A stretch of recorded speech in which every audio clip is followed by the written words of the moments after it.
Hello everyone, welcome back to my channel. तो जैसा कि आप लोगों को पता है कि बीपीएससी टीआरई 3 का जो एग्ज़ाम कैंसिल हुआ था उसका री एग्ज़ाम का डेट आ गया है 10 से 12 जून के बीच में आपको बोला गया है कि ले लिया जाएगा। साथ ही साथ अब ये भी देख रहे हैं कि हर रोज़ एक नए तथ्य सामने आ रहे हैं, कुछ नया छोटा-मोटा आपको बता दिया जाता है कि ऐसा कुछ हो रहा है, 1-2 लोग फिर पकड़े गए हैं। बहुत सारे लोग ऐसे कर के हमें बता दिया गया है कि पकड़े गए हैं, लेकिन अभी तक एक भी काम के लोग नहीं पकड़े गए हैं। पता नहीं कहाँ से ये लोग आ रहे हैं जो कि पकड़े जा रहे हैं तो कुछ बता ही नहीं रहे हैं। तो फिर अगर आपको जैसा कि आपको पता है कि कोई बड़े अधिकारी शामिल है तो उन बड़े अधिकारी से पूछताछ होनी चाहिए, ना कि इन छोटों से।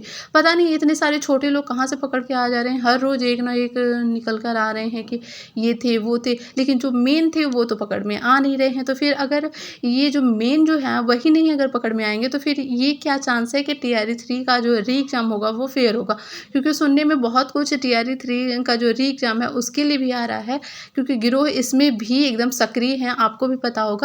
क्योंकि जैसे कि टीआरई 3 वाला में भी जो भी अभ्यर्थी थे उन्हें पहले से ही पता था कि ऐसा-ऐसा कुछ हो रहा है इतने-इतने पैसों में। तो जैसे कि अभी री एग्ज़ाम हो रहा है तो इसके बारे में भी कुछ तो खबरें चल ही रही है, आपको आस-पास से आपको मिल ही जाती होगी। तो ऐसे में ये अभ्यर्थियों को मतलब आश्वस्त होना चाहिए ना कि आपका एग्ज़ाम जो है वो फेयर तरीके से होगा।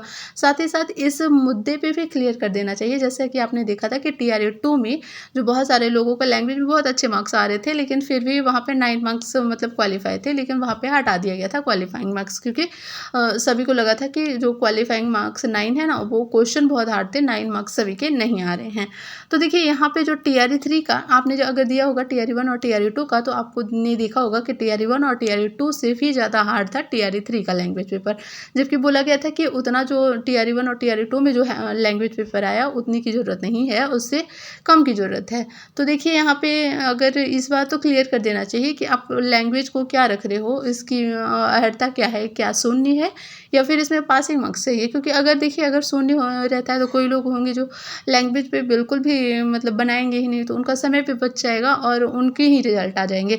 लेकिन जो जेन्युइन अभ्यर्थी होंगे जो कि लैंग्वेज को भी प्रॉपर समय देंगे और तो उनका रिजल्ट नहीं आ पाता है। तो इसके मतलब इसमें क्या फेयर हो जाता है कि देखिए जब लैंग्वेज जिन्होंने बनाया है वो तो ये सोच कर बनाया है ना कि इसमें भी पासिंग मार्क्स चाहिए, उन्होंने उस पर भी अपना समय खर्च किया है। तो फिर अगर वो लास्ट में शून्य हो जाता है तो फिर उनके साथ अन्याय होता है। लेकिन अगर वो मतलब अगर सभी लोग ऐसा सोचने लगे कि लैंग्वेज पिछले बार हटा दिया गया था तो इस बार शून्य ही छोड़ देते हैं, तो क्या पता है इस बार इसमें क्वालिफाइंग मार्क्स रख दिया जाए। तो फिर इस बात पे तो क्लियर कर देना चाहिए, क्योंकि हर बार ये नियम बदलना कहाँ का सही है। अभ्यर्थियों के साथ इतना भी अन्याय नहीं करना चाहिए, क्योंकि थोड़ी बहुत तो उन्हें भी बता देनी चाहिए कि